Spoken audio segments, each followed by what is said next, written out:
آج ہم ہندوستان میں اردو زبان کی موجودہ صورتحال کو دیکھ رہے ہیں، اور ساتھ ہی مسلم کمیونٹی کے مدرسوں کو جو چیلنجز درپیش ہیں، اور حال ہی میں منظور ہونے والا یہ متنازع وقف ترمیمی بل 2025، اس پر ایک گہری نظر ڈالیں گے۔ جی، اور جو بات مجھے خاص طور پر اہم لگتی ہے وہ یہ کہ یہ تینوں چیزیں یعنی زبان کا زوال، تعلیم کے مسائل اور یہ نیا قانون، یہ کیسے آپس میں جڑی ہوئی ہیں؟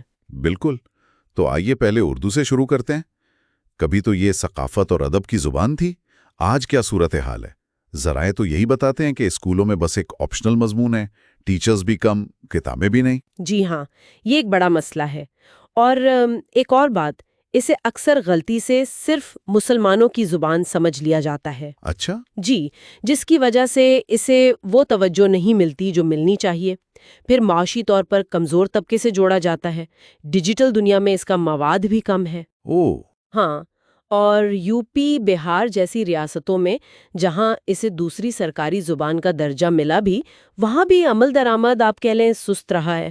تو اس کا مطلب ہے کہ یہ صرف زبان کا نقصان نہیں، یہ تو پھر کمیونٹی کی شناخت، ثقافت، اس سب پر اثر پڑتا ہوگا۔ یقیناً، یقیناً، یہ صرف الفاظ کا غائب ہونا نہیں ہے۔ جب اتنی پرانی، اتنی ادبی تاریخ والی زبان پیچھے جاتی ہے تو پورا ثقافتی ورثہ وہ خطرے میں آ جاتا ہے۔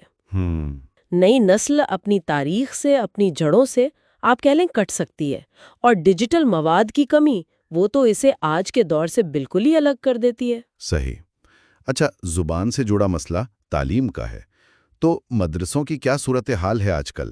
خاص طور پر ان کے وسائل، نصاب، اس بارے میں کیا پتہ چلتا ہے؟ دیکھیے، ہندوستان میں زیادہ تر مدرسے عطیات پر یا پھر وقف املاک پر چلتے ہیں، تو مالی مشکلات تو کافی شدید ہیں۔ جی، اور جدید سہولیات جیسے کمپیوٹر لیبز ہوں یا اچھی لائبریریاں، ان کی بھی کمی ہے۔ نصاب کو دیکھیں تو زیادہ زور مذہبی تعلیم پر ہے، اور سائنس، ریاضی، انگریزی جیسے مضامین، ان پر توجہ نسبتاً کم ہے لیکن کم۔ تو اس سے طلبہ کے لیے آگے کیا ہوتا ہے؟ میرا مطلب ہے عملی زندگی میں۔ جی، ایک تو یہ کہ جدید نوکریوں کے لیے مواقع وہ محدود ہو جاتے ہیں۔ دوسرا، معاشرے میں کچھ غلط فہمیاں بھی ہیں ان اداروں کے بارے میں، انہیں قدامت پسند سمجھا جاتا ہے۔ اچھا۔ جس کی وجہ سے وہاں کے طلبہ کو کبھی کبھی امتیازی سلوک کا سامنا بھی کرنا پڑتا ہے، جو ظاہر ہے ان کے اعتماد کو ٹھیس پہنچاتا ہے۔ اور آپ نے وقف املاک پر انحصار کا ذکر کیا، یہ ہمیں سیدھا وقف ترمیمی بل 2025 کی طرف لے آتا ہے۔ جی، تو اس بل میں ایسا کیا ہے جس پر اتنی تنقید ہو رہی ہے؟ پہلے یہ بتائیں کہ وقف ہوتا کیا ہے بنیادی طور پر؟ جی، وقف آسان لفظوں میں اسلامی قانون کے تحت وہ جائیداد ہوتی ہے جسے مالک نے ہمیشہ کے لیے کسی مذہبی یا فلاحی کام کے لیے مخصوص کر دیا ہو، یعنی وہ اب خریدی بیچی نہیں جا سکتی۔ ٹھیک ہے۔ اب یہ جو نیا ترمیمی بل ہے جو اپریل 2025 میں منظور ہوا، اس پر کئی اعتراضات ہیں۔ ایک تو یہ کہ مرکزی اور ریاستی وقف بورڈز میں غیر مسلم ارکان بھی شامل ہو سکیں گے۔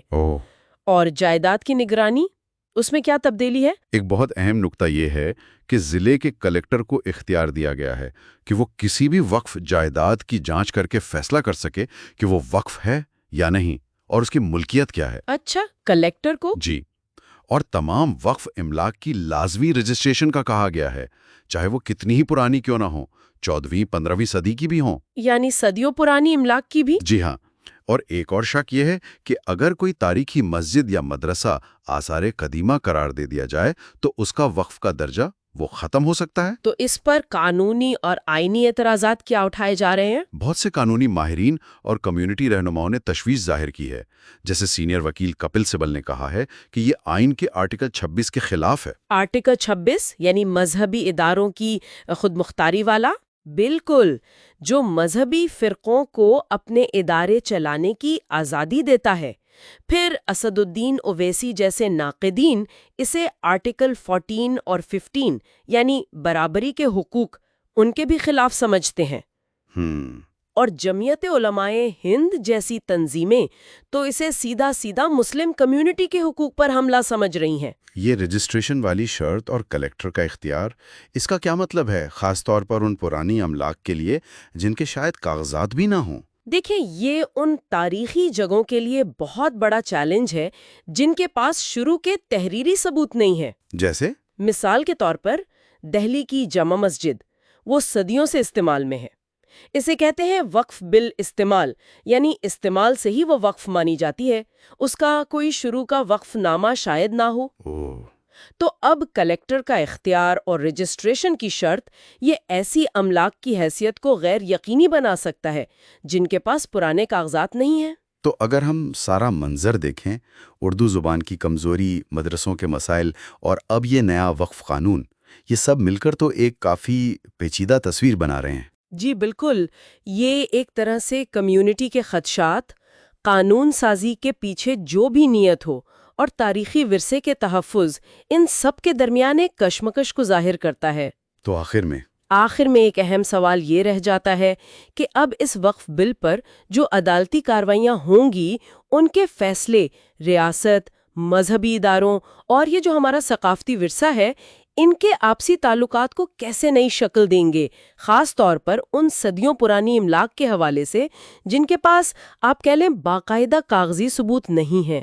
یہ ایک ایسا نقطہ ہے جس پر غور و فکر جاری رکھنے کی ضرورت ہے۔